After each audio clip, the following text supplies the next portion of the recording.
1, 2, 3, 4.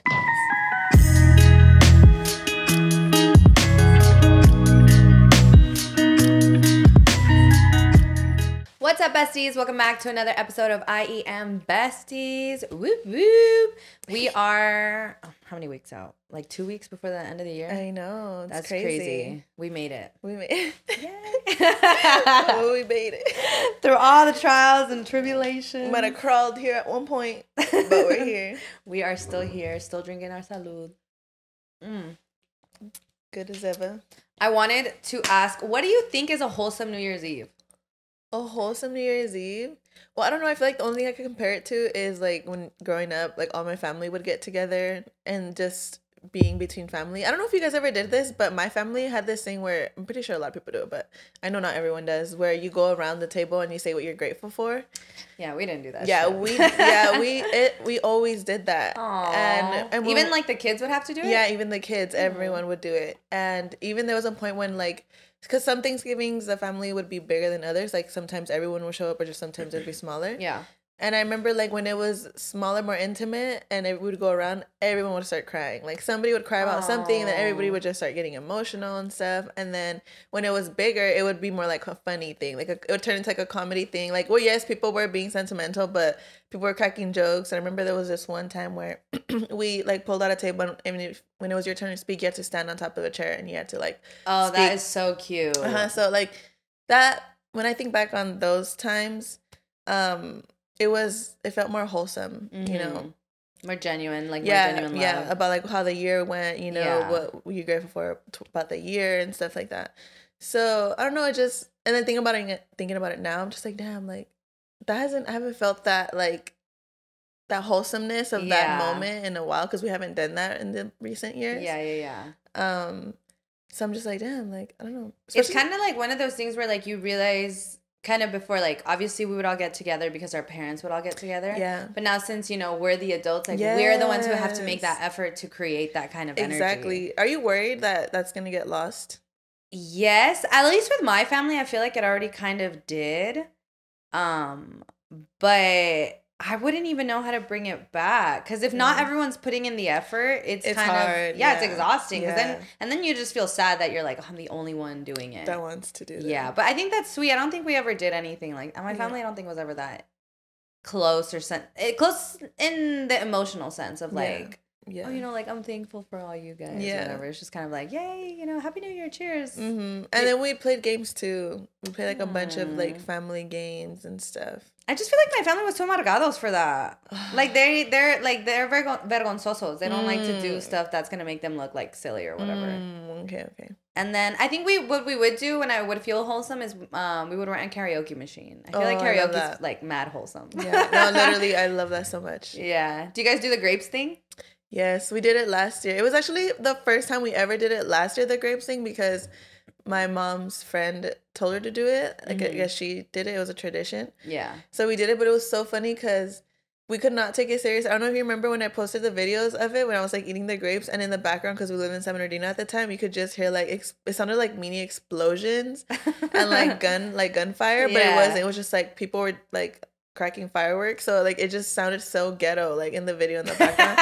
Like we had our eyes closed. You're for a safe literally we were trying to survive the next year. Like we were trying so hard to not laugh, but my mom was upset because nobody was taking it serious, so I tried to be intentional and take it serious so she could at least like know that, you know, not everybody wasn't taking it serious. I would just eat the bitches. But it was funny as fuck. Yeah, I didn't know people did that until last year. Really? Yeah. I feel like that it was like a tradition to give everyone the grapes, but it's not like we all like we're like, okay guys, let's settle down and, you know, eat our grapes. My mom literally made us sit down. Aww. And like we all went around and like said stuff while we were eating it, but it didn't last long because everybody was just cracking up. You see what I mean though? Like you essentially could just set any tradition you want, like now that we're older, and just be like, oh, this is what you do on New Year's, and even literally it's not. No, and I feel like now that I'm a mom, I feel more guilty about it. I feel like I wouldn't really care, but I'm like, oh, I want him to feel like the joy, I guess, the wholesomeness of the holidays. But I feel like New Year's is not for kids, so it doesn't, you know what I mean? Like, maybe like Christmas and stuff, but like New Year's, I remember New Year's when I was younger, and I'm just like, it was just like the adults staying up, and then like me being with my cousins, and like, woo. No, literally, but even that little thing, like, I feel like I have to give him like like happiness in that way, like even if it's just him hanging out with his cousins while everybody's getting drunk, you know. But it's just like the family kind of has drifted. It doesn't feel as close knit as like in the past years. I do feel like he is missing out on that, and he's already getting older. He's turned 4 this year, so I'm like, okay, he's starting to know more, like, you know, talk more and everything. So I want him, I don't know, maybe once he's a little older, I'm gonna try. I don't know. I feel like 6 or 7 is when it's like, okay, let's bring it together. Yeah. And thankfully, my sister already has kids too, so I feel like that'll make it easier for me to be like, okay, like, let's do something. Like, let's start creating like our own traditions. Yes, manifesting Vanessa getting pregnant next year. So why would you say that? Ezra can have. Why would you fuck? I'm about to cut this fucking pillow at you. Fun New Year's forever. No, but that did come to my mind. Like, I was never bored because I always had my older sister. You know, me and her would always play or just talk or hang out. How much younger is your next sister? Well, she's gonna turn 20 this month, so so 26, kind of a lot. 6 years. So but she had my youngest sister right after Emily, so they had each other. Okay. So it was me and my older sister and them two, but they were like BFFs, and me and my older sister. So it was like we were never alone. But then obviously now that they're older, we're all 4 of us are mega close. Do you think they're gonna have kids like your younger sisters? Not at as young as me and Stephanie did, for because I was saying, like, imagine, like, when you guys all have kids, and then, like, I feel like in those moments, it's when you guys could kind of bring back those traditions of, for all getting together. No, the youngest one, she doesn't show any sign of interest ever at all. She's just in her grind right now. She just got her car, and she's just got a new job, so she's just, like, in her own little world. I love that for her. And Emily already has a boyfriend, but I don't think she really is thinking about children. If anything, when I say it to her, I always tell her, don't, you better not, bitch. And then she lived with me and Steph when I had my kid, and when Steph all traumatized, and she was literally like, no, that's enough. Like, I literally, like, having my own is like a big fuck no. I feel like too, though, even if it's just Ezra, like, it's kind of nice to kind of give him that full attention too. And they love them. Like, my youngest sisters, like, they take care of them like if they were their own. So. Yeah, because I feel like that with my niece. Like, I look at her and I'm like, oh, like, it's sad that, like, it's just you, but we're all just looking at you, and we all just want to be with you. Exactly. But she's gonna have so much fun though now that her little brother's coming along. It's gonna be like, once he gets a little older and he's able to walk and stuff, it's gonna be different. She's so sweet too. Like, last night she was like, because she's been sleeping with my mom, and she's like, where's my mommy? Le quiero dar un abrazo a mi baby. And she, like, hugged her little belly and stuff. That's so She's sweet. Super sweet. Do you wear, like, colored underwear? Because you know how the supposedly if you wear, like, green, it's for money, and red is for love. What? Where you get all these things from? I don't know. They're all stuff. I never heard of that. Yeah, let me look it up. If you wear, like, you're supposed to wear a certain color on New Year's Eve for the underwear, like, for what you want into the next year. I think that's so insane, because, like, obviously, like, those are all superstitions, you know? It's just whatever. I genuinely do fucking believe that, like, it's kind of like the placebo effect. Yeah, but I feel fun. Like, to me. Yeah. So I'm like, dude, I feel like you can just come up with any random thing and, like, look, it says, if you believe it hard enough, it'll happen. Yeah, and then if you wear the underwear, it's even more. Yeah. It says yellow for prosperity, red or pink for love, green for hope, bitch, green for money. And white for peace. Green for weed. Literally. That's what I'm going to wear this. Yeah. And I would always wear, okay, so it says, if you're Latina, you probably traditionally wear yellow underwear on New Year's Eve. It said yellow underwear brings luck, money, and happiness in the new year. Blue is a color of health and wellness. White represents peace, harmony, tranquility. Black represents power and focus. Shit, I'm about to wear fucking rainbow underwear. Yes. Green represents life, freedom, and nature. But freedom comes with money. So we're just going to correlate that with money. Yeah. Yeah, and you just pick a color and then you wear it. And then you're, like, essentially, I guess you're manifesting it, like, for the year. Because you're like, I would ask people, I'd be like, what color underwear are you wearing? Shut up. I swear. So you've done it then? Yeah. Oh, I do it, honestly, I do it every year. Oh. Fails. I think I wore red last year. So maybe it doesn't work. Don't listen to me. I always wear red because I'm a lover girl. I'm like, I always want love. Time to switch it up, bitch. Yeah. I'm going to wear white for peace. Let me see. I think hilarious. That's it for traditions. I think I will wear a rainbow one. I need all I can get. Are you gay? Oh my god. No, pick one. You have to pick one color because then you're just asking too much from the universe. They're going to send you random. More blue. Yeah, okay. Yeah, because lately I've been like feeling like I'm going to die. I just feel that. What? I don't know. My brain is weird. I don't know if it's because I've been like by natural causes or you? My body, I feel like, is like shutting down. I just feel like I've been having a lot of anxiety lately. And you know how anxiety is. You know how anxiety makes you feel. I'm trying not to like dwell on the thoughts, like to manifest it by thinking about it too much. Yeah. But I've just been having like this weird feeling like something's not right. Oh my god. I know. I have a doctor's appointment coming up just to be sure because I'm freaking out. That's good though because it's better to go before you're sick. No, 100%. You know what I mean? Definitely. Oh my gosh. I'm sorry about that. That's probably why you feel like my house is haunted. No. So, I don't know. You guys, last night, Stephanie's family was gone and I was home alone. So I was blasting music and then I turned it down. And I started hearing like a man was moaning in the room next door. Specifically the room where... My sister-in-law's room? Yes, where she's sleeping.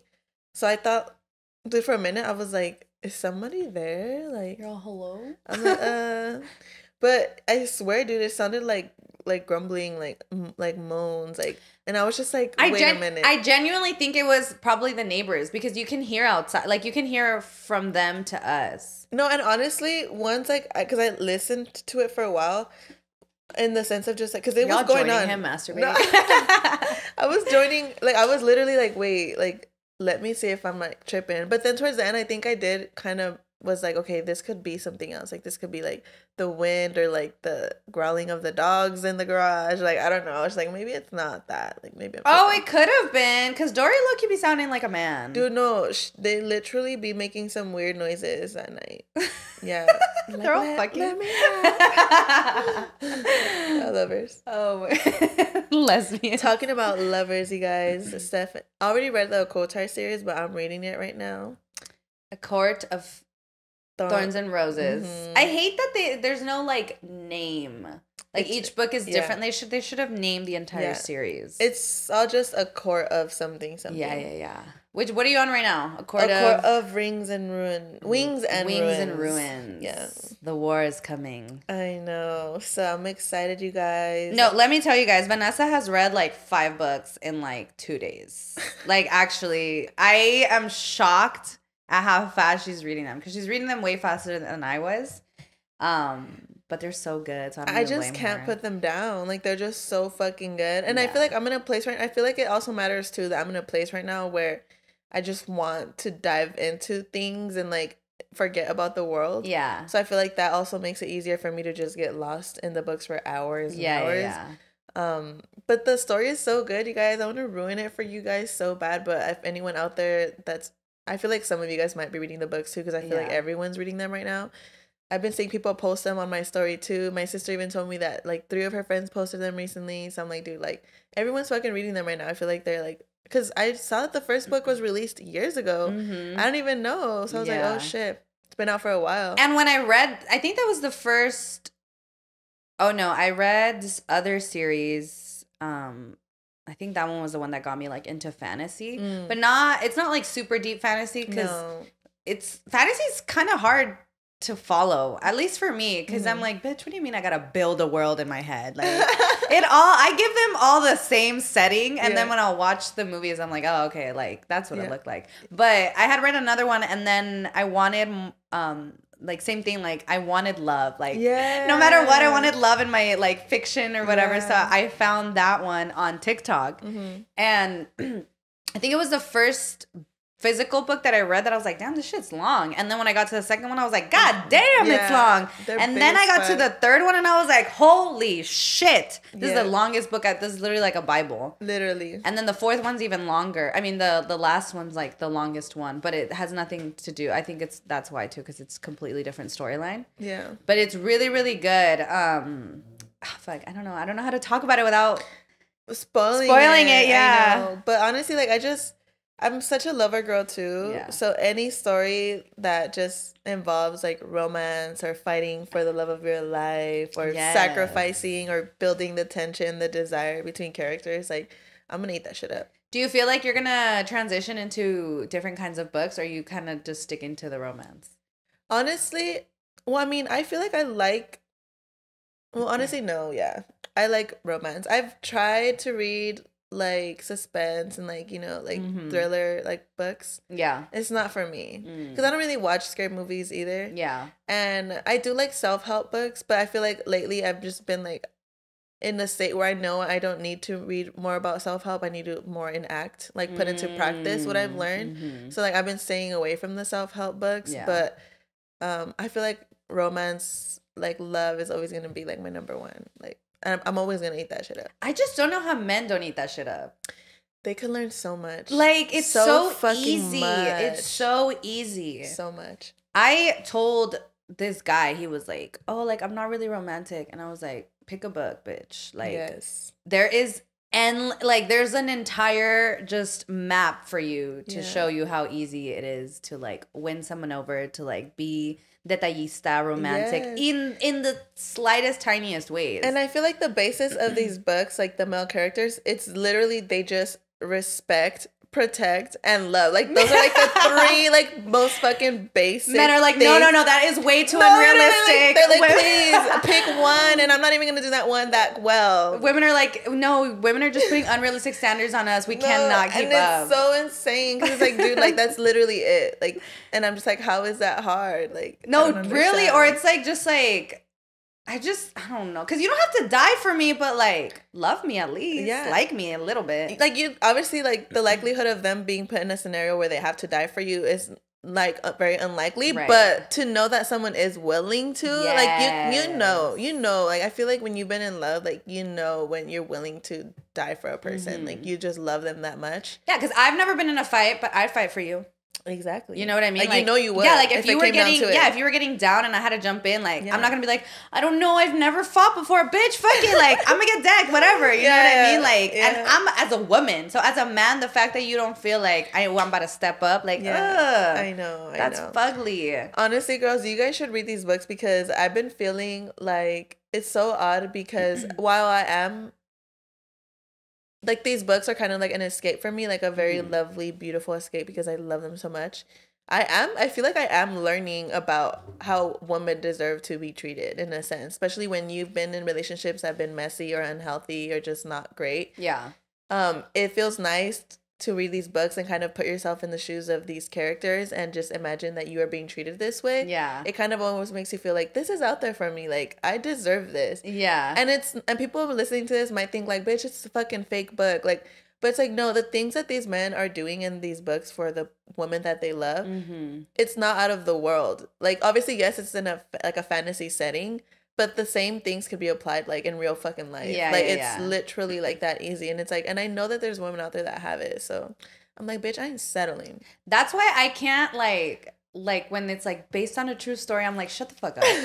What? This is, like, have you ever, I don't think this is based on a true story, but have you ever read The Tattooist of Auschwitz? No. It's about the Holocaust. But essentially, the entire book is about this guy. And he's the one who tattoos like the numbers on, but he's also Jew. And he starts to like collect jewels and just do a bunch of things like not aiding, but just being more of use to the Nazis. So he could protect his girl. Oh. That he met there. Oh. Like, are you kidding me? And I feel like it's one of those things where it's like men feel like it's unrealistic, but I really genuinely feel like love is what makes like life worth living. And if you ever looked at like there's been like scales of like the the energies and like how they line up, like the lowest being like shame and guilt, and like the top one being like love. And I think that's like a testament to like love really is the strongest force out there. Yeah. And it doesn't have to be like romantic love. Like it could even be love between like a family member, like a friend or a pet, whatever.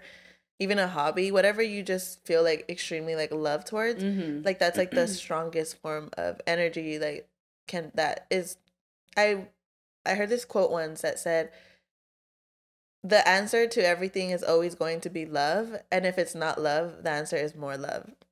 And when I read that, I was like, dude, it's so true, because like when I applied it to like the situations I was at the time, like I think I remember at the time I was really fighting with my mom. And I remember that I was like, dude, like the answer to this really is love, because I could see her point of view and I could see mine, and there's like a disconnect. But I know that if we just were able to like put this aside and just love each other, like it would be fine, like, you know.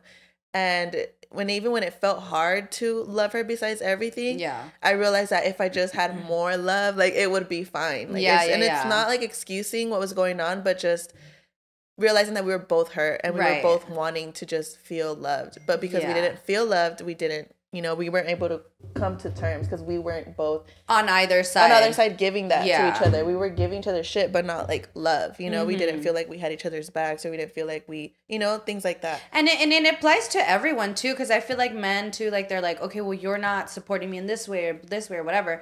And I feel like that's when, you know, instead of them saying like, I'm not feeling loved right now, they say it in a different way. But at the end of the day, it's still like, you know, your way that you need to be loved, you're not getting it, so you're reacting in a different way. And I feel like too, at least with like my, you know, my last relationship, it was that more than anything, that I didn't feel love, so I wasn't giving love. Exactly. And he started kind of, I guess, like getting angry towards me because I wasn't giving that anymore. So then he stopped showing love to me. And that's so true, because then once the love was gone, then it's honestly just anger at that point. Exactly. Oh. And also too, but what was I going to say? I was going to say something too about... No, but yeah, I agree with what you said. That's crazy. I know, dude. I love romance though. And it's like, come on. If it wasn't... Like, look at how humongous, ginormous this genre is. Not even just in books. Like, in movies and everything. Like, why would anyone assume, like, oh, it's not real, it's not necessary, it's not important. Like, you guys are just being, like... too much, asking for too much. And also too, that's what I was gonna say. Asking for too much, I agree. About, damn, I slipped my mind again. There's just so much I want to say. Damn, she's growing a wrinkle. What was I gonna say? Oh, that. A lot of people too don't know what makes them feel loved. I feel like a lot of people in society just go by what society says is what you should do for the people you love. Like, gift them things, take them out. Yeah. So people just assume that is what's going to make them feel loved. But a lot of times that doesn't make you feel good. Like, it's a nice gesture, but it's not what makes you personally feel good. Yeah. And you have to figure that out on your own. Like, I feel like that's genuinely something that you should know before you get into a relationship or even a friendship or anything. You should know what makes you feel loved.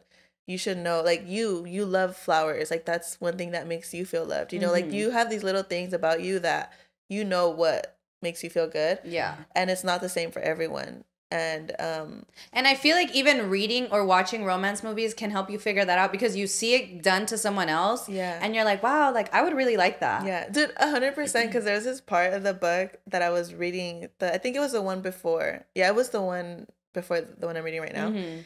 Dude, like the last couple of chapters, bitch, I was literally giggling and kicking my feet. Oh, I was laying down and I was holding the book and I was freaking shaking. I would go back and reread chapters and I'd be like, dude, oh my gosh, that's so sweet. Exactly. And I was just like, oh my God, I can't believe I'm fucking giggling like this right now. Like, I think like this shit's happening to me.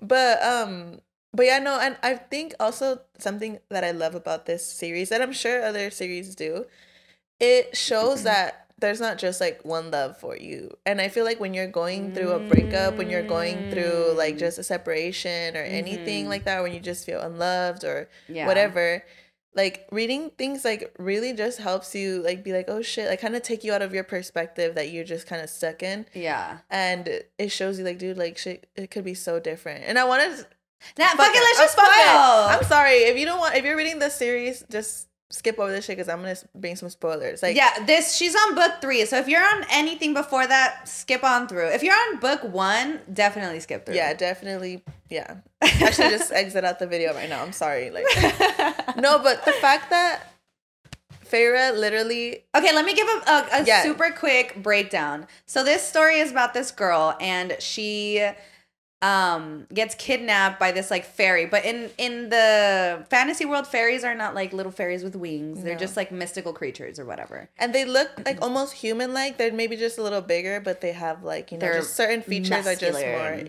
whatever. So this blonde dude kidnaps her. They fall in love. And he wants to keep her like locked in the house, and there's like a weird curse going on at the house. They're like they have masks stuck because there's like a rain from this like terrorist who just like is being hateful towards like all the land, and basically this girl, she goes because she kidnaps her man who's like a high lord, and she's just a mortal woman, but she loves him so much, and she's like, you know what, I have to go fight for him because she learns that what's gonna break the curse on the land is her admitting that she loves him. And that, but it has to be from someone that killed, and she killed one of the. Damn, we're already giving too much details. That's not. We're already going on. Yeah, we're already going. Okay, pretty much. But the point is that she needs to go save him, and she loves him, and she does. She saves him. She breaks the curse, whatever. But then in order to save him, she had to make a deal with another High Lord, and the deal was that she had to go live with him for a week out of the month, and then because of that, she ended up falling in love with the other lord. But the reason why she fell in love with the other lord is because she was very damaged from saving the other guy, because she had to go through these trials, and they were very like they were so terrible, and that it fucked her up mentally. And instead of him helping her, instead of them talking about it, he just tried to lock her up and pretend like it didn't happen and just like move on. And the other High Lord that she had to go stay with a week out of the month, he understood her. He like let herself fall apart in front, and he was there to pick up the pieces. He was there to be there for her, to love her. And if y'all want a king literally man to fantasize over, Rhysand is the man. Literally have my heart. and it's just like, to me, the first book is all about her falling in love with the first High Lord, with the first Tamlin. Is his name. I feel like it's about that, like the first love and that kind of infatuation of like, I would do anything for this person. Of being saved. Yes. Like finally, like it was her first love, Tamlin. It's Feyre, and then the first guy was Tamlin, the second guy is Rhysand, and she literally fell in love with Tamlin. Like, he did, in a sense, save her because she was really poor. She was hunting and like going like her family was starving, and she was like a young girl, and she was up to her to like feed her family. So he did, you know, take her out of like that space, and like he gave her food, and he gave her a mansion, and like he loved her. He did. I mean, the way he did also tried to sweep her off her feet. You know what's funny is that you're the only person that I have heard speak kindly of him. Like, it's because I feel like you can't not acknowledge that. Like, you know, in the sense of like, obviously I understand where he fucked up later on, but, and honestly, how do you feel about the fact that it was because of the curse that do you think he genuinely did love her, or do you think that it was all just part of like him? I think he did love her, but this is my thing. And I feel like it's because I connect very deeply with that situation. I don't care if you just love me in your head. Yeah. Like, I feel like Rhysand was like willing to die for her. Yeah. And Tamlin was just like, eesh. Yeah. Like, I'm risking a lot here. Yeah, that like, part. Come on, baby. You got these challenges. Like, I'm rooting from you up here, though, and I'm not going to say anything. Yeah. Like, I feel like he wasn't willing to risk enough, or genuinely... Saul's dad, guys. We never see him.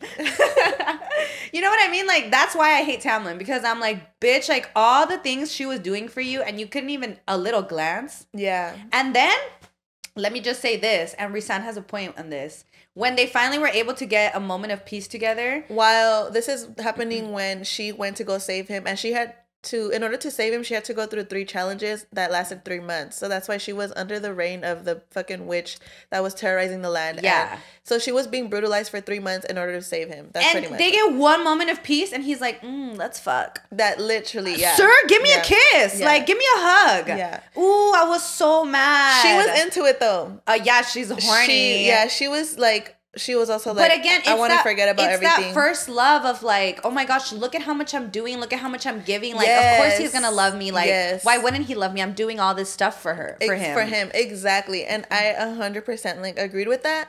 And it's so crazy because reading that first book, you find yourself like agreeing with everything. You're like, yes. But then it isn't until it moves to the timeline with her, you know, drifting from Tamlin because he's not understanding her. She feels finally like the disconnect of like, you don't see me. Like, I went through this really terrible thing and you're not helping me. You're not, you don't see me. Like, you're really not opening up, and I'm not willing to open up to you either because you're not making me feel safe enough to open up to you. So the fact that it started transitioning from her having to spend that week with Resend and him literally just being the most wholesome and like just protective and caring and not even that, helping her progress, like get better, because the bitch didn't know how to read, and he's over here like, no, you're gonna learn, like, and again, this all sounds fake, but really sit down and think about your first love and what you would have done for that man. Like, think of all the things you did, all the things you sacrificed, like you're willing to do,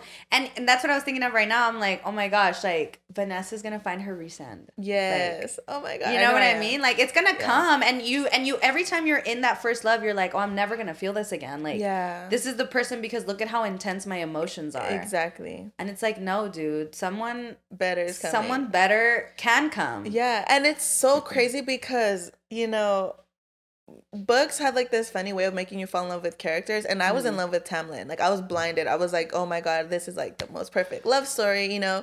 And when I started transitioning to her hanging out with Resend, I was upset. I was like, me too. What is she doing? I was like, bitch, stop. I was like, no. I was like, Resend, like, I get it, like, thank you for helping my girl out when she needed you, but like, you're not for her. Like, Tamlin's her guy. She's gonna go back to him. Like, I don't know what you think you're doing. But I love how the book made me fall in love with Resend. It's like it took the blind off of me. Like if almost I was going through this love story. Like, and like also like in a way that I could even apply to my own personal life, like through what I've gone through. And maybe I haven't met my next guy, but it made me just see how it could unfold, how you could mourn and you can like let go of someone that you cared about, but also realize that it just was not for you. Like, it just wasn't the best thing for you. And it made you look forward to, it made me feel like I want to look forward to finding someone that is gonna be there for me in those ways that I need, and is gonna protect me and love me and show it, you know. Something that really stood out to me about that series, and I feel like it was because I was reading it while I was going through my breakup, that genuinely, and even now, like, I don't know how to explain it, that I know people mean well, but once you start to feel feel better, they're always like, oh, kind of, because okay, like obviously when I was really sad, people are always like, no, you deserve better, blah blah blah, and like, you know, you meet someone new and they're like, oh, like already, you're already gonna start dating someone new, or you're already meeting someone. Are you sure? Have you mourned it? And that's how I felt reading ACOTAR, because like there's a scene where she tells the best friend of Tamlin, like you saw me, saw me and everything I was going through, and you just didn't even want to help me, or like you just felt like it was something that I needed to deal with and put up with. That, by the way, he was also her friend too. He wasn't just his best friend. He was his like second hand, but he also had formed like a bond with her, like a really good friend to her. So it's like, that was really upsetting too. And that really stood out to me because I felt like that a lot. Like a lot of people, when I told them like, hey, you know, like I'm thinking of ending my relationship, they would be like, oh, but are you sure? Like, you don't want to really think this through and sit down. And I'm like, you guys are watching me like be in the worst state of mind I've ever been, be the most heartbroken I've ever been, you know, barely being able to get out of bed, and you're still gonna ask me to sit down and think about it instead of, like, if it's not all you've done. Yeah, like if it's not, like if this is just an impromptu decision that I just randomly made, you know what I mean? And I felt that, like, I'm telling you, that series really, really, I loved it. And when I was reading it, I would hang out with Vanessa and I would literally be like, fuck, can everybody just leave? Like, I just want to keep reading. And now Vanessa's on the same boat and I love it. I know. I'm so excited. It's been hard because I want to talk to Steph about it, but I don't want her to spoil anything for me. So I try to not bring it up or anything. Not too much. Not too fucking much. Yeah. Thankfully, you're burning through it. So it's cool. I know. I'm at the part right now where she went back to see her sisters after they got turned into fairies. Oh my God, I fucking hate her sisters. Yeah. They're so annoying. I know. Like, bitch, How's the, like, oh, it just irritates me. Like, come on, girl, pick yourself up. I just cannot, I can't stand women that are like, I'm sad.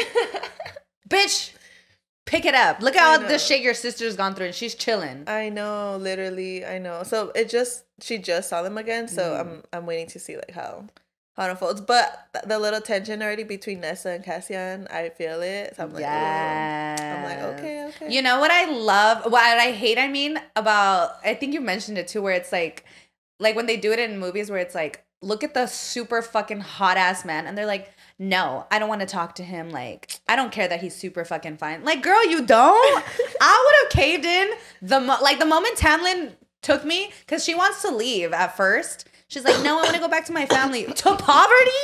You want to go back to poverty when there's a fine ass man? No, literally. Like, girl, that makes no sense. That's the part of fantasy that sometimes gets to me. I'm like, be fucking for real right now.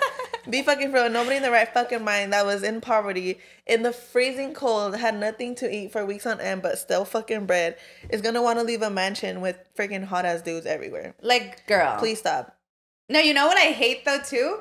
Did you figure out the riddle? Because there's a riddle. That's the last challenge. She needs to figure out a riddle. I never figured it. You figured it out? Fuck no, but I went on TikTok and it makes me feel dumb. I'm not good at riddles, to be honest. Me either. And honestly, I didn't really focus on it. Really? I did. I was like, oh my God. Because I'm always like, what would I do in this situation? Like, would I make it out of this situation? Okay, I didn't think about it hard enough. Yeah, I was definitely like, okay, I can't, let me look at the riddle. I don't remember what the riddle is, but like, I remember I read it and I was like, damn, like this whole kingdom would be doomed if this was me, because I cannot figure this out. Like, I'm a dumb little girl. Yeah. And it makes me sad. Dude, the fucking part that got me was when she had to read a sentence. One of the challenges, you guys, was she had to read a sentence and it was like math. It was like the easiest fucking thing and she just had to pick the right answer. But because she couldn't fucking read... She was like, damn. And like, her best friend's life is on the line. Yes, her best friend, he's like laying right there. He's about to get squished by these spikes. And he's literally looking at her and he's like, pick a fucking answer. He's like literally yelling at her. And she's just there like, I don't know what to like pick. That math meme where the girl's like, and all the little numbers are coming out. Literally, and that was her. And it was just so fucking funny. The memes like on TikTok, I was cracking up. I was like, dude, that's so funny because... I know, we need another series because once you finish this one, like, what are we going to read? I was thinking about entering the 25 book universe, going to another one. Okay, I have the first one of a different, because it's 3 series. It's Crescent City, A Throne of Glass, and then ACOTAR. I think A Throne of Glass has like the most books. I think it has like 12 books or something. And then Crescent City has 2 books right now, but they're long as shit. Like, they're longer than the ACOTAR books. And that one, the 3rd one's coming out. But the thing, like, their TikTok will tell you, like, different orders that you can read it in, so you can kind of go in between the universes. But A Throne of Glass is so fucking boring. I literally can't get past it. I have it physically. Really? I can't get past it. I don't know what is it about? That one is about this girl, and she's, like, an assassin. And the king wants her to be like her challenger or something like that. But there's like a darkness in the castle and she can feel it. And that's literally as far as I got because it's so boring to me. Oh, wow. But I heard that that's the most boring one and that the rest are like incredible. I just actually can't get through it. Yeah. So maybe hopefully like when you're done with this one, we can read it together so we can like... give it a... Because I think they all have romance, but not as much smut as this series. Yeah. The smut, ladies and gentlemen, is... I'm not gonna lie. I like the smut more from Fourth Wing and Iron. You know what's weird about that? That it was all sexual attention. They really didn't have that much sex in it. Exactly. That's what I was gonna say. And I don't fuck with that. I need them fuck. I need to know how. I need to know what.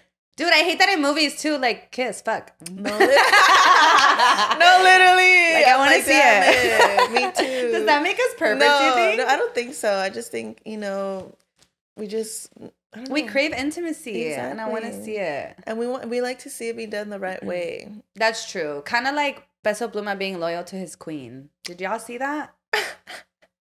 Did y'all see that? Dude, that shit was so funny to me because Homeboy's actually sweating. Like, you can see the sweat dripping, but he was not folding. He did not look at Homeboy. But it just goes to show that you can be famous and have all this stuff and still be loyal. That's true. I saw this. I don't know what actor it was. It's like Tom Holland. Have you seen him? The way like the interviews and like pictures where there's been like female like co-stars and he won't touch them. He won't look at them. Kanye used to do that with Kim too. Like if he was taking a picture of someone, he always had his hands up front. Like he would never put his arm around girls and stuff like that. Yeah. The thing though, I don't know if you saw the video. It's Peso Pluma and Anitta's like twerking on him. Anitta did an interview once where she said she does not care about cheating. Oh, wow. Like, she's like, yeah, like, my partner can do whatever he wants. Like, as long as you're being, like, this is what she said. She was, like, loyal to me and, like, my feelings. Like, do whatever you want, fuck whoever you want. Like, bring them to the bed if you want. Like, I don't care. But, like, as long as you're giving me what I need, like, it's fine with me. That's crazy. How do you feel about that? I wonder how people get to that point, like, to have that capacity of being able to do that. Because, like, I can understand that you don't own anyone, like even if you're in a relationship you don't own them, you know, but I just that feels like too extreme for me in the sense to be like, I don't own you, go ahead, do whatever you want, as long as like my needs are met, do whatever you want. I can't agree with that in the sense like I wouldn't be able to share in that sense. I wouldn't be able to do it, but I kind of wish I would, because I feel like she lives a very happy life. Imagine not having to worry about any of that. Like not cheating? Having to care about, not necessarily cheating, but like what they're giving you is enough. And I don't know, maybe and they have leftover to give to other people. I don't know. I just feel like, imagine how careless you have to be. Like you have to have a life, like you have to be so bliss in yourself and in what's happening in your life to not care about something like that. Then do you truly care about them at all? I don't know, because it's carrying like ownership. Starting a business is hard. What makes it easier is having a partner or a bestie to help you make life easier. Just as Stephanie is my bestie, Shopify is too. Shopify is a global commerce platform that helps you sell at every stage of your business. From the launch your online shop stage to the real life store stage, all the way to the did we just hit 1 million order stage, Shopify is there to help you grow. Just how Saul's company credit card has us covered, Shopify's got you covered. Shopify helps you turn browsers into buyers with the internet's best converting checkout, up to 36% better compared to other leading commerce platforms, and sell more with less effort thanks to Shopify Magic, your AI-powered all-star. What I love about Shopify is that no matter how big you want to grow, Shopify gives you everything you need to take control and take your business to the next level. Because businesses that grow with Shopify. Sign up for $1 per month trial period at shopify.com/IEBesties, all lowercase. Go to shopify.com/IEBesties to grow your business no matter what stage you're in. I don't know, because it's carrying like ownership. Well, I don't think that me not wanting my partner to go off and please other women and cheat and shit like that, like, but if it's just physical, ownership. Like if it's not like emotional, you still no, I'm sorry. I mean, I can't either. I just wish I was like that. No, you know what I mean? I was like that. I do, because I feel like then I could do it. Nah. No, I'm just kidding. I just think it's an interesting take, because she literally says, she's like, I don't care, like, yeah, but I don't know how she got there. It's not for me. She's fine as fuck too. Like, obviously, look at you, bitch. Maybe when you're like in that status and like you have all these men that want you, she's like, You think that's what it is? Like, she's like, well, I don't really care because I know I'm also a fine ass woman and I can, like, and I have all these options. Exactly. And I want a little taste of everything. Mm-hmm. She wants her cake. Needed to. Yes. And then you never really get cheated on and you never really get your feelings hurt. Or maybe that's just a defense mechanism to not get hurt. That's good enough for me. I don't want to get hurt. Yeah. I want to get hurt. I love feeling heartbreak. No, you don't. No, I don't. No, you don't. You little liar. I feel alive. I hate when I feel like that, though. I'll be listening to a song and I'm like, damn, if I was heartbroken, this would hit right now. You know what part from the book? Sorry, this is the last thing I'm going to say about the book. When Rasan said that, you know, he saw how lifeless Farrah was, you know, she just like a shell of a person. And he knew that he couldn't make her happy right away. Like, it was going to take a while for her to feel like herself. And he just didn't want her to feel like that void, that emptiness. But he knew that she couldn't feel anything else at the moment. So he would just bicker with her and like say like little mean things to her to get like a little reaction out of her, like to make her angry, to make her feel something. Frustrated, yes, just to make her feel something. Even though he knew it wasn't like the best feeling, he said it was better than for her to just drift off into that emptiness. Like that was his way of like tugging her out little by little. And the fact that he knew to start off by being like sarcastic and like mean and like little dick and you know, prick and you know, just like all these things, I was like, oh my god. Now, my favorite part of that series is when he's like... Wait, is it going to be anything that's going to spoil to me? No. Okay. You're already way past the point of spoiling, baby girl. Okay. Right now, it's just the war. Okay. You know what I mean? But my favorite part is when he's like... Because she's dying. And here's a spoiler for y'all. Like, this is a big spoiler for y'all. They're mates. And when she's dying and he's like... That he knew he couldn't defeat the witch, like the terrorist. But he was like dying for you was worth more than just like living without you. Like I could feel you dying, and he knew, like, he was like, I knew I wasn't gonna be able to defeat her, but I still wanted to try because like I knew I was gonna lose you anyways. Yeah. And I was like, oh, see, that's what I'm saying. Tamlin could never. Dude, Tamlin was just kneeled. He was like, damn, somebody help her. Literally, he was just begging, like, please stop. No, please. don't do it. No, don't do it, please. You know what? In that moment, I thought that Tamlin was gonna be like, let her go and I'll be with you forever. Like I thought in that moment he was gonna tell her. That's what I'm saying. Yeah, I thought that he was gonna. I genuinely thought that was gonna come out of his mouth when he started begging her to let her go. I was like, oh, he's gonna tell her, like, you know what, let her go and I'll be with you how you want us to be together. Like, yeah. I'll do that. And the fact that he didn't, I was like, you know what's really interesting about that book too? That Rhysand, he was essentially the dictator's whore. Yeah, which was a very interesting take from a male perspective, because I feel like they always put that in like movies and books and stuff, like women being the whores to men. So like in this scenario, it was like the opposite, and kind of like I love this series. It's so good. Yeah. That was sad. Great. He was just like the sex toy, and I can't spoil any more than that. Yeah, the fact that he had to. Yeah. Yeah, it's crazy. Cause like imagine like as a man having to do that, you know what I mean? Like boo-hoo. He had to fuck up fine ass witch. So sad. That is sad. I think that's sad. It's sad because he didn't want to, obviously. That's against his will. Like, that's what I'm saying. Yeah, no. Poor baby. Rhysand, come here. Rhysand, come here. We'll both take care of you. Yeah, we'll take care of each other. I'm so excited to see who they're gonna cast. I'm gonna be so upset if it's not someone that like. I think they wanted to cast like one of the Hemsworths for like Tamlin. Yeah, that'd be great. I could totally see that. I feel like Liam, because I already hate him because for what he did to Miley anyways. No, I feel like Chris is he's too old for that shit. You think so? Yeah, he's way too old. You know why I never fell in love with Tamlin? Because for the life of me, I just cannot be attractive to a blonde man. Like, I literally read blonde and I'm like, ugh, boring. Even if, like, it's a good book and the main character's blonde, in my brain, I'm like, no, he dyed his hair. He's brunette now. Oh, my God. Like, I can't. As soon as they're, like, blonde, blue eyes, I'm like, ugh. That's so hilarious. Like, I need a good Latino rom-com book.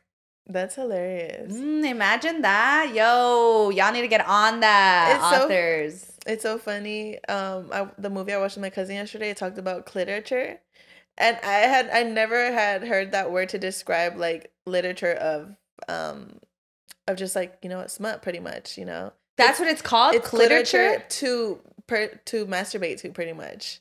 It's books like made just for that, so you can read and masturbate. And I was like, oh, interesting. And there's this part of the movie where they throw like a sex party where like a sex expert comes and she shows you how to use the toys, and it's what movie is this? I forgot the name. It's on Netflix though. Dude, but it's so funny because I was like, I want to throw a sex party for my friends. I want to have like a sexpert there and just an orgy mess. Relax. You want to kiss me so essentially loud. What do you mean? No, but it just looked funny in the scene. We should do it like just like all girls, or yeah, it's all girls. It's all girls, and it's a sexpert showing you how to use some toys. And like there was like, did you read the 50 Shades of Grey series? I only read the first book.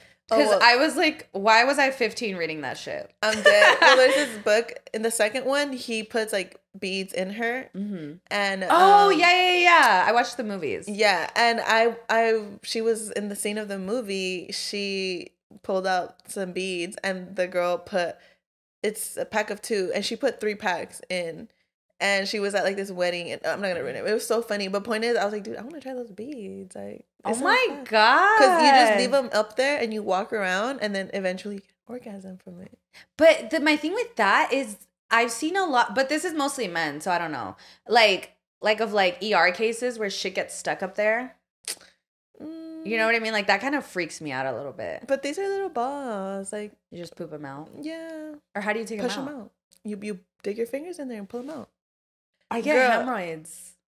Not your butt, dummy. Up your pussy. Yeah. Oh, I'm like, you're digging up your asshole. No, dummy. My bad. I should have clarified. That was my bad. No, yeah. I thought they went up your butt, low key. There's different kinds. Those are butt beads, but these I forgot the name of them. And you put them in your vagina, and they give you like a massage inside, and they stimulate, and they and you just go about your day with them in, and until eventually like it'll build up enough. It's a slow build though. It'll take hours. And then you'll orgasm from it. Oh my god! And I want to try it, but it's so funny because the scene where she tried it at like a wedding, they started falling down. She's just opening literally. Up. So she's like, it was just so funny. But yeah, I was like, oh my god, I just thought about that. Like, I would want to have like a sexpert. That sounds like so fun. That does sound fun. We should get a sexpert on here. Oh, that'd be really dope. Ooh, if you guys know one, drop their app. I actually think I follow one. Really? Yeah. I want to learn. I feel like even just in general, I feel like we don't know enough about our own body, but I feel like especially like men, like sometimes I'll be telling like my guy friends or you know whoever, like I'll be like, oh, did you know this happens to girls and blah blah, and they're like, are you serious? Like what the fuck? And I'm like, it bugs me that you guys don't know this. And it's like the basic of basicest things. Yeah, like something so stupid. I like even just the fact that they don't know about periods, like for some reason that bothers me. And it bothers me when I talk about periods and men get uncomfortable. Like, fuck you don't think I'm uncomfortable? I'm bleeding. Like I'm literally like walking around here squirting blood everywhere. Like, no, literally. How are you uncomfortable just thinking about it? Dude, yesterday I took a dump and I'm on my period, you guys. And for the first time in a long time, it hurts so bad. Like, you know the cramps that you get when you're doing number 2 and you're on your period? It hurts so bad. I actually, like, felt like I was giving birth to Ezra again. That's how bad it hurt. Oh, my God. And I was literally, like, in so much pain. I was like, I was literally, like, it was so bad. You kind of want to get up. I want to get up. I was so fucking bad. And I was like, oh, my God. Like, I literally, because my mom was telling me that the older you get, the more it's hard to bear children. Yeah. She was like, I remember how it was to bear. She was like, you and your older sister, she was 17, 18 when she had us. And she was like, as opposed to the 30 something that she was when she had my 2 younger sisters, she was like, it hurts worse when you're older. Like the older you get, it just gets worse and worse. And I'm just like, fuck. Because even just me getting those cramps last night, I was like, I was fucking 21 when I had Ezra. Oh, and now you're like, yeah. And I'm like, fuck me. Like, if I ever do have a kid again, it's going to be so bad. And you did it natural, right? I did it natural. I felt that shit, everything. Did you rip or you didn't rip? I did. It ripped so bad. Yeah. Did you rip or they cut you? No, I ripped, girl. I had to have surgery afterwards. Yeah, I think now they just cut you. No. I had a different kind of rip. I didn't tear the outside. I tore my birth canal. Like where he was coming down. Oh my God. So I had to have surgery. And you felt it like after, like, do you remember the feeling afterwards? The thing is that I didn't know. To me, like, the pain was like regular. Like, it was just pain in general. I just thought like it was because of the baby coming out. Yeah. But then the doctor started freaking out because I wouldn't stop bleeding. So they thought I was hemorrhaging. They thought like I was bleeding out. So I started panicking because I was like, wait, what the fuck is going on? I didn't even feel pain anymore. Like, because once the baby comes out, it's true. You don't feel no more pain. The cramps stop as soon as the baby's out. So I felt fine. I just felt more like pressure, like soreness is what I felt after. And then the fact that they start freaking out and I just see them get lap pads and they were like soaking me and like they just were throwing them on the floor and they were soaked of blood, every single one. Like, and I was just like, what the fuck? Oh my God, this is literally making me panic. Yeah, and I was like, what the fuck is going on? And then they looked in there and then they started saying like, oh, she tore it in like 6 different places inside. And they started explaining to me that Ezra was big as fuck. And they were like, and your pussy's so tiny and cute and fragile. So it was so little. And literally, that's practically how they explained it. Like, Ezra was way too big, so he tore me coming down. And I had to get surgery too. That sounds so traumatizing. And it doesn't happen. And the doctor was telling me it's rare for that to happen. Because birth canals are supposed... just lucky. No, unlucky. But he was saying that it's because birth canals are supposed to be stretchy enough to accommodate, like, a baby. Like, they're supposed to, but it's rare for a woman's birth canal to not be stretchy. Yeah. Like, and mine don't do that shit again. No, I don't want to. I'm not manifesting Vanessa getting pregnant next year. Please. I actually taking it back. I would like to adopt. I actually feel like I have it in me to adopt a baby. I want to, when I'm like 30 or something, like 35, I want to marry someone who already has a kid and then just love it as my own. And then they could be like, oh my God. It has to be an orphan though, and it has to be a widower. And it's possible because like it's like it feels more like a friendship at that point with the kid than it does like its mother. Like, yes, you're going to teach it things and love it like a mother would, but that bond is going to feel more like free in a sense, like not too much pressure because they know it's and really then like I would like, obviously he's going to miss his mom and I'm going to keep his mother's image alive. I would never take the place, you know what I mean? Of course. Yeah, but I want to do that. Like I want to find a widower and he'd be like, I actually have a daughter. I actually have a daughter, and I'm like, really? She's 10 years old. Well, you know what? Whenever you're ready for me to meet her is fine with me. I don't want to overstep or anything. And at first she's not gonna like me because she's gonna be like, you're never gonna be my mom. Yeah. And then one day we're gonna connect and I'm gonna be like, it's okay, I'm here for you. I don't want to take your mother's place. Yeah. One day she's going to be getting bullied outside of school and you're going to stand up for her. And then she's going to realize in that moment, like, you're her mom. Mm-hmm. And that's my Hallmark movie. Yeah. That's coming out next year. That's what's going to That's the surprise. You didn't want to tell you about That's how I want my life to go. That's literally, she already loves her fictional daughter so much. Exactly. I'm here for her and I would do anything for her. Would you do anything for your revenge body? Do you feel like after your breakup, you really it was revenge body something on your mind? Because I mean, you looked great, but thank you. Do you feel like you were like, I want to push my body more after your breakup? I did actually. I really genuinely did. Thankfully, and unfortunately for him, I was already hot when we broke up. But it is one of those things where I was like, and it's like petty, and I don't care that it's petty. I don't care that it's like, you know, I hate when people are like, good for you. Yeah, but sometimes I want to throw a little. And sometimes if that's the only reason you can find to do it, because it's good. Yeah, it's still like a healthy habit. Exactly. I could have started smoking cigarettes or something. Yeah. It makes me feel good knowing that if he were to see me, or even not just Alex, like any of my exes, like if they see me now, they could be like, damn, that ass just got fatter. Period. You know what I mean? Hell yeah. And when I get my boob job, y'all are done for. Like, you gonna get it? I really want to. I'm saying right now that if I finish my marathon, I'm gonna reward myself with a boob job. Wow. Yeah, that's my goal right now. Like, I really want to finish, because I can't get it right now because obviously I'm training, but afterwards I'm like, okay, if I do a good job and I genuinely finish the entire marathon, then I'm going to reward myself with a boob job. Ooh, that's exciting. Nothing crazy, guys. Just a little, a full B, because I'm short and I'm like kind of like thick boned or whatever. So I feel like if I get huge titties, I'm going to look fat. Yeah.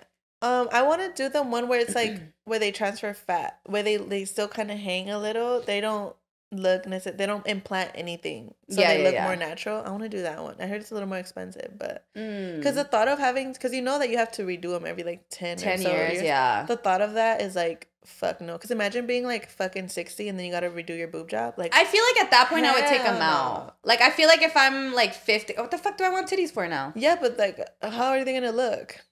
I mean, they're gonna rebuild them nicely. Like, I'm not just gonna let the. Ugh. But you know what? I'm so scared of cancer. And I genuinely, like, a lot of people that I know that get their boobs removed is because they start, like, they're like, hey, you're developing, like, some cancer cells. So I'm very scared of that. And I had thought of that, of, like, transferring, fat. Because I've seen videos of before and afters, and they look so gorgeous. Like, I actually, if you ever really genuinely, guys, I actually know a really good doctor. Yeah. The doctor who does, like, my Botox and stuff, she recommended him, and I had already heard him from like other friends that have gotten their boobs done, and they look super good and they look super natural. With implants? Yeah, with implants. But he does other stuff. Like, he's obviously like a surgeon, but he's in Tepic and he's really, really good. Damn. Yeah, because I don't want implants low key. I think I want to just do like even if it's more expensive, that's fine, because it'll be the last one. I'm not gonna have to fucking worry about doing them again every 10 or so years. That's true. Yeah. The only thing with that is that I don't know if it works, like, kind of like if you start to lose weight, like, they go away as well. Because that's what happened with me. Like, I already didn't have tits, and then I started working out, and then my tits got even, like, smaller. Yeah. I hate that. Like, I gained a little weight right now, you guys, and literally, like, my boobs look a little fuller and my butt is a little fuller. But I know as soon as like when I did the juice cleanse, I lost all my ass, all my boobs. That's where the weight training comes in. I know. Because it's easier to turn fat to muscle than to just grow muscle. Oh, okay. Yeah. So interesting. Get on it, girl. You can have a fat ass. I can. I haven't committed yet because I just don't have that energy in me.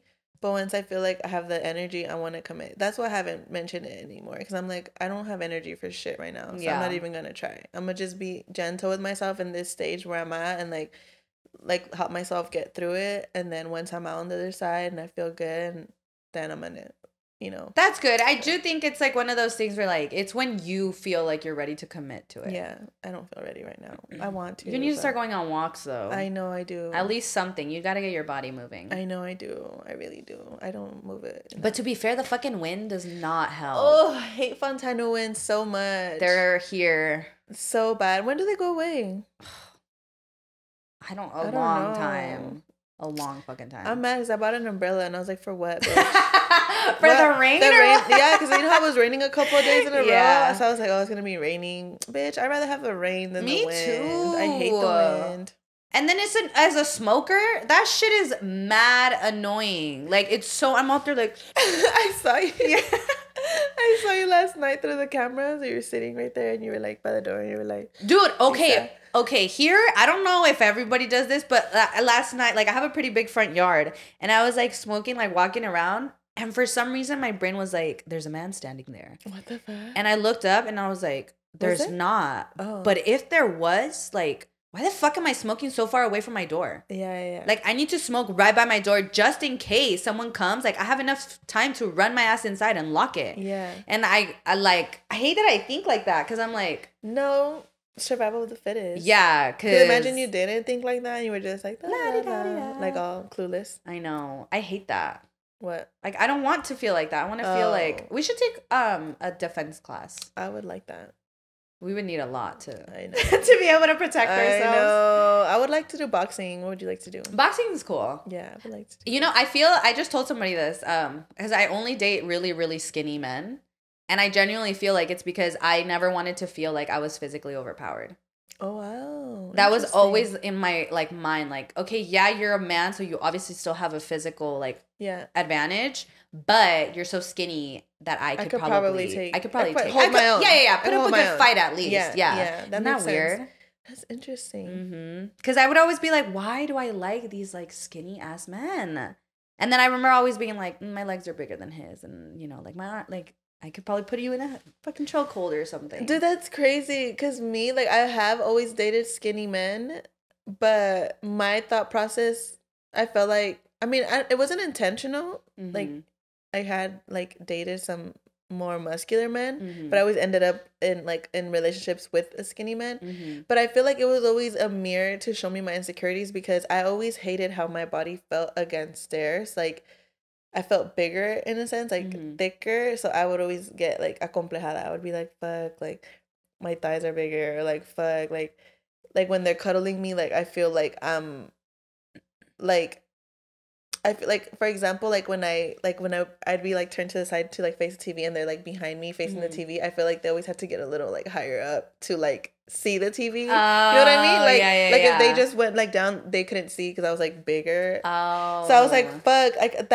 And I feel like that always showed me like my insecurities. Like it's just so strange how different dynamics work. How you felt like that sort of skinny, but I felt like I gonna have that with me as opposed to you. You were like, oh fuck yeah, like. Yeah, I don't know what it was. Even something stupid, like I'd be like, oh my god, if they're eating me out right now, low-key my legs are so big, like I could probably crush their brains, like, you know what I mean? But I don't know why, like, and then like with a bigger man, I'd always be like, okay, yeah, he's really nice, but like he could choke me to death. Yeah, like he physically has this power over. I don't know why I thought would think like that. That's crazy. Mm-hmm. Never heard of that. I'd be like, I just crack your little bones, you know? You're like, to Alex, I used to go clink, clink, clink to his like ribs and stuff. But then same thing, like he'd be like holding my stomach and I'd be like my lonjas are coming out and he doesn't have lonjas. Like, yes, he did. No, not when we first, dude. You didn't meet him when we first started dating. Yeah. You're talking about like when he was skinny. Yeah. I mean, okay. He's never been fat, but he, when I first started dating him, like, he weighed less than me. I remember. Yeah. I remember the pictures seeing. Yeah, I remember, like, when he was, like, I think he weighed, like, I would weigh, like, 148, and he weighed, like, 145 or something. And I remember that would make me insecure a little bit. Just the weight thing, because I would always be like, fuck, like, I've never been able to wear, like, an oversized shirt or anything, like I would see, like, on TV, the girls, like, you know, like, after having sex, they put on their, like, boyfriend's t-shirts, and it would fit all cute in, like, a dress. And I'd put it on, that shit, like, literally fits me tight. Oh, yeah, I hated that. That's so hilarious. What would you gift? What would you expect would be a good gift from a man on Christmas? On Christmas? Okay, if we just started dating, I feel like any nice piece of clothing would be a good gift. I mean, especially if they know you like the gym, like a cute, like, little gym set. Yeah. That's cute. Yeah. But if we've been dating for a while... Officially, like, more than 6 months or something? Yeah. I expect a thoughtful gift. Yeah. Like, you should know what I like by now. Yeah, like, bitch, come on. I tell you practically every day, probably. I think it's so dumb when guys are like, I don't know what to get. Like, when they say they don't know what to get their girlfriends, like, that drives me insane. I was just talking to my sister-in-law about this literally in the morning. Yeah. Like, how do you say that? Like, how do you spend so much time, months with the person? Like, do you not pay attention to them? Like, do you not listen to them? Do you not see what they... Like, I'm just so... Like, it's just so fucking dumb to me. Especially when, okay, if that's how you feel like that you're at, why can't you ask somebody for help? Another girl or her friend, like, or her cousin, or I don't know, anybody that you know she surrounds herself with that might know what she likes. Exactly. It's not even the fact that, okay, you can't think of anything, ask somebody. Like, it's, or even just try. Like, the fact that you don't even try at all. Like, I dated someone in the past who wouldn't gift me things, and the few times that they did give me things, I could tell that it was completely just, like, no thoughtfulness, no nothing. Like, I was like, well, why would you even think that I'd like this? Oh my God. And it's so horrible because you have to say thank you and you have to be grateful. And it's just like, oh, dude. Like, and then, or the even better one, when they would gift things that they liked.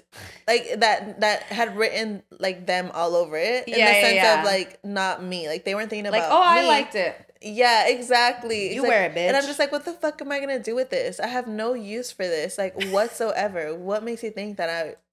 Every time I would get a gift, I would have to have asked for it. Be like, okay, I'm telling you right now that on Christmas I want this, or for Valentine's Day I want this, and I would forget, and then they would get it for me. And at the time, it felt like, oh my God, you remember? Yeah, but now I'm like, the fuck? Why did I even have to tell you that? Yeah, it's insane.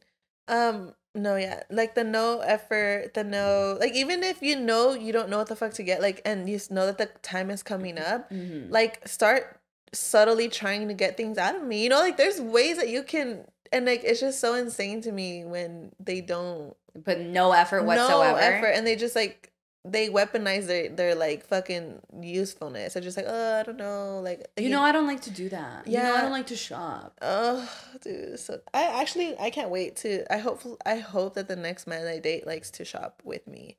I always found myself, I love shopping in general, so I could go shopping with anyone. But I've never come across a man that likes to shop with their partners. I am dating someone right now, guys. And he's super sweet like that. Like, we were going to go to a wedding, and I hate shopping. So we, like, went shopping or whatever, and I hate trying on clothes. He was like, no, try them on or whatever. And he picked out my dress. Oh, yeah, he's super sweet. Yeah, he was like, oh, like, you look so good in that one. Wear that one. And I was like, okay. That's sweet. It is, but I don't like it. So I'm like... Oh gosh. How is it? How is the dress? Oh my God, it's really cute. Want to see it? I didn't take a picture because the Fontana winds didn't even let me take off my coat. I'm from the IE. There's gonna be wind. That sucks though, cause it was this girl's wedding. Look at how cute it is. Oh, you guys already went to the wedding? Yeah, we already went. Oh, it's cute. It's cute. And then it's easy because, like... But it doesn't give wedding vibes. Because it was, like, I think they had already been married. Oh. And they were, they got married, like, an intimate wedding, and then they just had a party. Oh, so it was more like it wasn't the same day. Yeah. Oh, okay. Yeah, it was until the nighttime. Like, it started at, like, 8. Oh, fuck. Yeah. But it was fucking freezing. This past weekend was so cold. Yeah. Where was it in? Here in Fontana. Oh, okay. Yeah, it was like a small thing. I don't know. I didn't even fucking know them. Yeah. I'm tired of going to weddings, bro. Like, why did I go to like 6 weddings this year? That is so funny when you posted that. Yeah, I had posted like, life is like literally laughing at me right now, sending me to like 1,000 weddings. I had never been to weddings before. Like, literally before this year, I had not been to one single wedding except my parents. And then she gets divorced, and now she's... And now, just all these weddings. Endless parties. That's Fuck you guys. So hilarious. I love weddings. They're so fun. They're so sweet. They kind of do make me feel some type of way, though. You think so? Yeah, because... You know, like, they're in love, and they're like, oh my gosh, I'm so happy. Like, whenever they're gonna be together forever. Yeah, like, we just love each other so much. I get that. And I'm like, oh, that's nice. That's sweet for you guys. I love it. I'm not triggered at all right now. I get it so much. That's so hilarious. The last wedding before this past one I left, I was like, I need to leave. I need to get out of here. And it's not because, like, I miss anything. It's just more of, like, oh, like, this is kind of heartbreaking. Yeah. Because, you know, like... I think that's still very valid. Like, even though you're dating and you're putting yourself out there, I think it's normal to... Like, you know how they say, like, healing isn't, like, a straight line. You know, there's going to be days where it's just going to hit you a little. It's going to nudge at you. Especially if it's, like, right in front of you, you know, like, you're getting loved bombed, like, from everyone. And it's like, oh, like... I don't know, because it's one of those things where I'm like, I don't know if I'm going to ever want to do this again, which kind of sucks because, like, what if, like, my future partner wants to? And like they've never had a wedding. Yeah. Mm-hmm. And I think about that, too, because I don't really care what people think or say about me, but I do sometimes, in the sense where, like, I'm like, if I have another wedding, like, the comments that people are going to give and, like, what people are going to say to me, like, even just me dating, like, I feel like everyone's, like, already, like, kind of making comments, and I know they mean, that's what I'm saying, like, I know they mean well. I'm like, sometimes you guys should just shut the fuck up. Like, don't say anything to me, don't tell me anything. And that's hilarious because, like, I know of people that are, like, on their 6th wedding and they don't give a fuck. Really? Yeah, and they don't give a fuck. They're like, bitch, I'm gonna do me. Love. Okay, I'm gonna don't feel bad. I'm gonna channel that. I'm gonna channel that energy. Bad, babe, don't. Like, literally, like I understand, you know, the just, like, because I know I don't like being judged. Like, I don't like people thinking they can, like, just comment. So, like, I try to not give any people, like, the satisfaction of, like, being able to comment on anything. So I feel like sometimes that does hold me back from certain things. Yeah. Like, I could see how that might translate a little bit, but dude, fuck that shit. Yeah. I have been trying to, and I feel like I've been doing a good job at just being like, I don't really give a fuck what anybody says. And that's good because, I mean, like, you've already... Like, even just you saying that you're dating is, like, a huge step. Like, that you're even, like, willing to say that, you know, like, that's good. Even though I swear to God I wasn't gonna date. I lied. I'm a liar. Y'all been knowing that, though. Y'all been knowing. Look at my fun ass. Y'all think I'm not gonna get love? Come on now. Love a girl at heart. No. She got a lot of love to give. She gonna give it. This her community service. I'm from the IE. Yeah. No, dude. Okay, let's do one. Ready? Okay. You go first. Okay, I'm from the IE. I'm gonna homie hop. Sorry, it's too small. I'm from the IE. I'm gonna take you to Lattle Creek. Okay, hold on. Let me think of another one. I'm from the IE. I'm gonna say I want to go for a walk, and then I'm gonna take you to Ontario Mills. I'm from the IE. I'm going to say I want to go out, and then I'm going to go to Punch Bowl. I'm from the IE. I'm going to go to a liquor store and pregame a bunch of buzz balls or beatboxes in the parking lot before I go. Oh, my God. Those are so terrible. I know. I love them, though. They have a special place in your heart, I feel. Yeah, both beatboxes and buzz balls. Like, love y'all. Sponsor me. Did you drink in high school? Yeah, right? Yes. What did you drink in high school? Because I feel like I have a lot for those. I'm like, I'm from the IE. I used to stand outside the liquor store and ask adults to buy me alcohol. Really? Yeah. Dude, I never did that because there was a liquor store by my house that sold to minors. Oh, love. Yeah, I never had to. I really think about it now and I'm like, first of all, the fact that someone would eventually say yes is mad weird. Because we're like 14, 15. Yeah. And we'd give them a list, like 2 Mad Dogs, 3 Highlights, like on me drinking like the fucking most ratchetest drinks and stuff. And now I'm like, oh my gosh, like why did I do that? And you know what's funny as fuck about that? That when my little sisters started, when they were in high school and they would go to like little parties, which I'll say this, I guess. They didn't party as much. I think they probably only went to like 3 or 4 parties. Yeah, my little brother didn't party either. Yeah, they did not party as fairly as I did. So I'll give them that. But my mom would go to the liquor store and buy them drinks before they went out. Oh my gosh. So I was like, where the fuck was that energy towards me? No, she would. My mom won't even do that shit for me now. My mom would try to chain me to the fucking door and like not let me go out. I would still go out anyway. I would sneak out. I love sneaking out. It was the thrill of sneaking out is unmatched. It was the best. It was so fucking good. I loved it. And I remember always being like, if I get home right now and all the lights are on, like, I'm caught. And I only got caught one time. That's crazy. And it was the first time I ever snuck out. And I had only snuck out, like, I had only been out for like 10 minutes, genuinely. Oh my God. And I remember being like, fuck. My dad got in the car, like looking around for my boyfriend at the time. She wanted to fuck him up. Damn. I had left my phone on a little fence because I knew if I got home they were gonna take it away. And like just being me, feral. I had set up little pillows on my bed to look like it was me. You're funny. Dude, it was bad. Why do you think you got caught? What do you think you fucked up in? Were you too noisy or what? No, my dad used to have like a habit of throughout the night, like he would go check on everyone, but he would do it once and then he'd go to bed, and he had already checked on me that night, and he just decided to do it again, I guess. And that's literally how I got caught. And then my friend who had taken my boyfriend to my house, because she took him to my house, and then we like walked down the street. I was just like at the middle school. We were just hanging out. And genuinely, it had been like 10 minutes. My dad saw her car, and he walked up to the car, and he was like, hey, like, have you seen my daughter? And she was like, no. But a fucking 16-year-old girl, like, waiting in the car, and like, I'm missing, like, of course.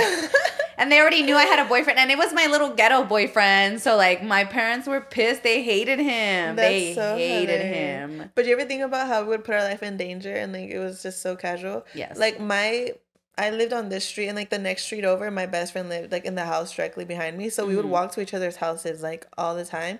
So as soon as I would sneak out through my window, I would walk to her house at night. 1 in the morning, 12 at night. Dude. And I would I didn't think anything of it. Like I felt so safe. Yeah, I never thought I could get kidnapped right now. No, I was so excited. Like I was just like, hell yeah, like we're gonna have a great night. Yes. Like literally every single time. And I never got caught. The only time we got caught was when my parents knew we were gonna go out. And we went to a party because it was Halloween, and we begged. So I forgot why that time. I think we lived in a different place that we couldn't sneak out of so easily. So they let us go, but we had a curfew.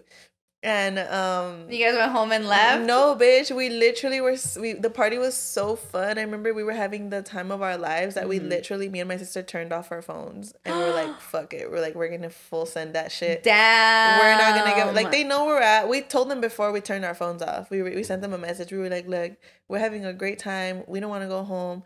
We're gonna be home later. Don't worry. We're turning off our phones. Bro, my mom would have called the cops. And we turned them off. They just didn't know where we're at. So no, genuinely, my mom, because my mom was the kind of person, she'd call my friends, she'd call my friends' parents, she'd call my friends' dads. Like, oh hell no. Yeah, no, it was just shit that I couldn't do, and I genuinely, she gets pissed even now, but I'm like, I genuinely had no other choice. Cause she'd be like, I would let you out, and I'm like, girl, you'd let me out from 8 to 11.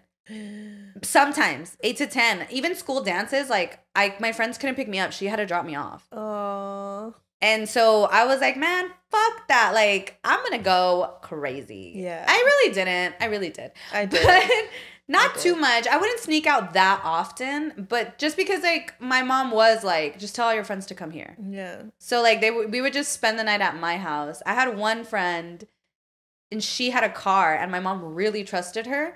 So when I became really close to her, that's when we started sneaking out. We would like one time she even dislocated her shoulder because we were pushing the car out. We put it on neutral and we were pushing it out of the gate, and she fucked up her shoulder, and we still went out. Oh my god! Yeah, that car too. We ended up making a copy of it because it wasn't her car; it was her uncle's car. So we would like she made a copy of the key, and whenever we would want to sneak out, she would like take the car. And oh shit. My god! Yeah, it was funny. It was so much fun. I feel like we should do a few more of the. We're from the IE.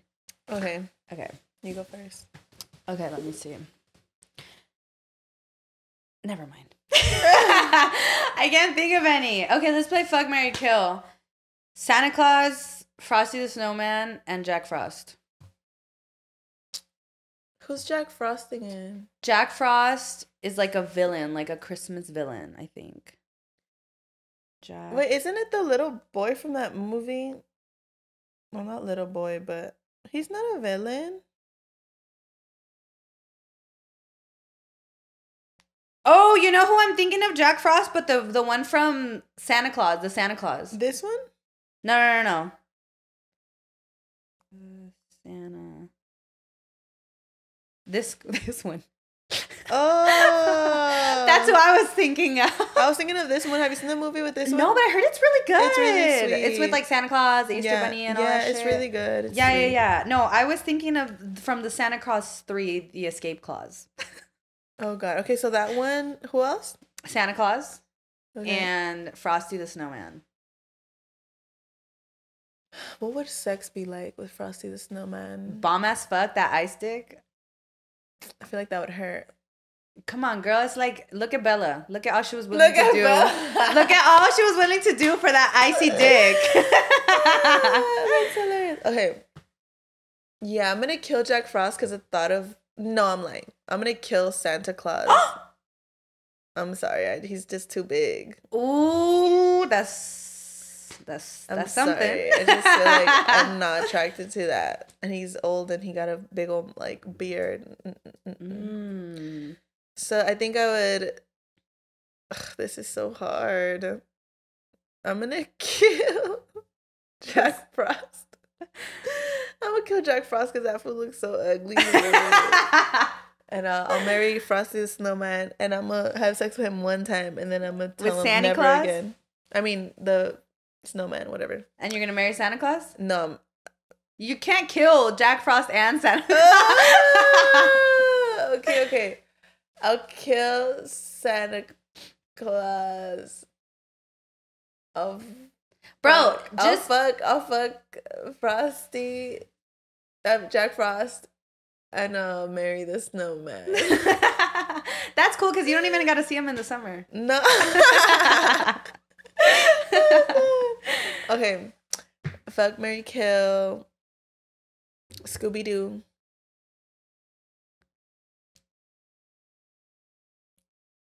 Jack Skellington.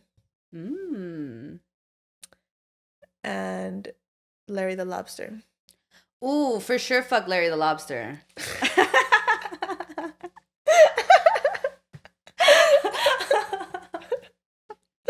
Dude, why was I attracted to him as a little girl?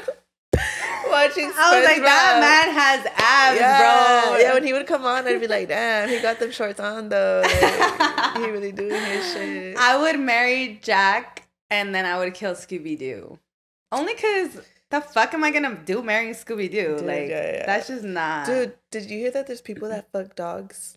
I have no doubt. That's so weird. That's disgusting. Sad. Like, it's so gross. That is fucking disgusting. Like, how do you get to that point, even? You're just fucking sick in the head. That's so crazy to me. Okay, I have one, and you're going to hate it. Ready? Okay.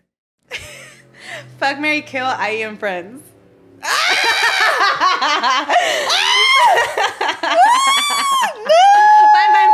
Fine. No, okay, do it. I want to do it. Okay. I was going to say kiss, marry, kill. Okay. Who? I am friends. Caesar, Aaron, Saul.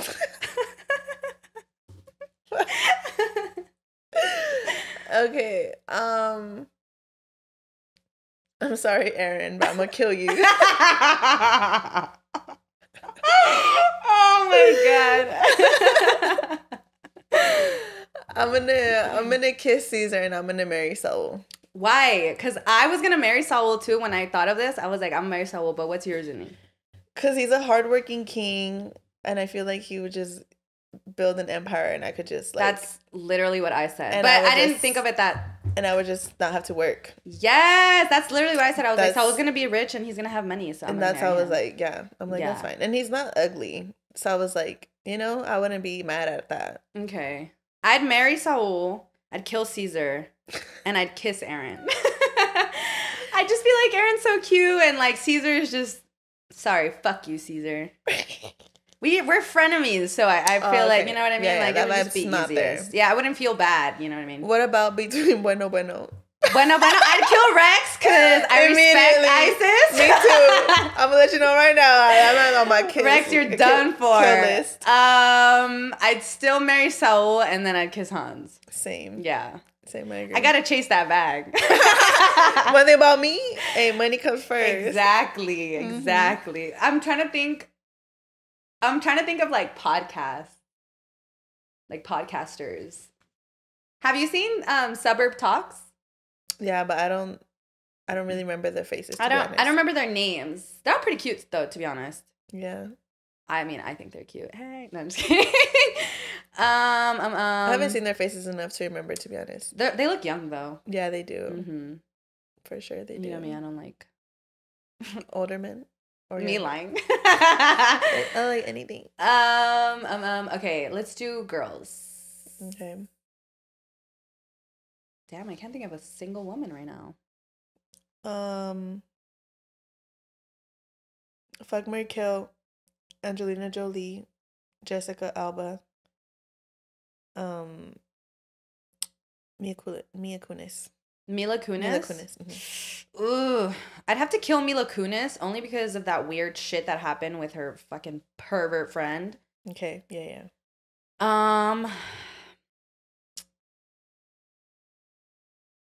I would fuck Angelina Jolie because I feel like she fucks good.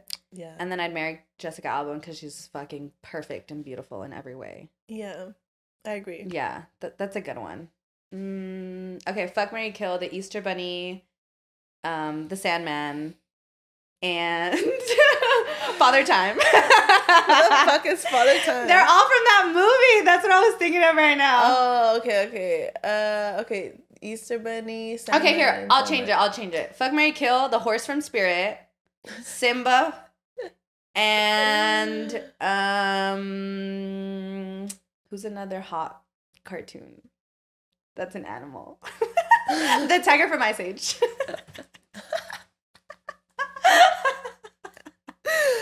Okay, I'm gonna kill the tiger from Ice Age. I'm gonna fuck the horse. I'm gonna kill Simba. You're gonna marry Simba? She's still chasing that bag. Yeah, he got a whole kingdom.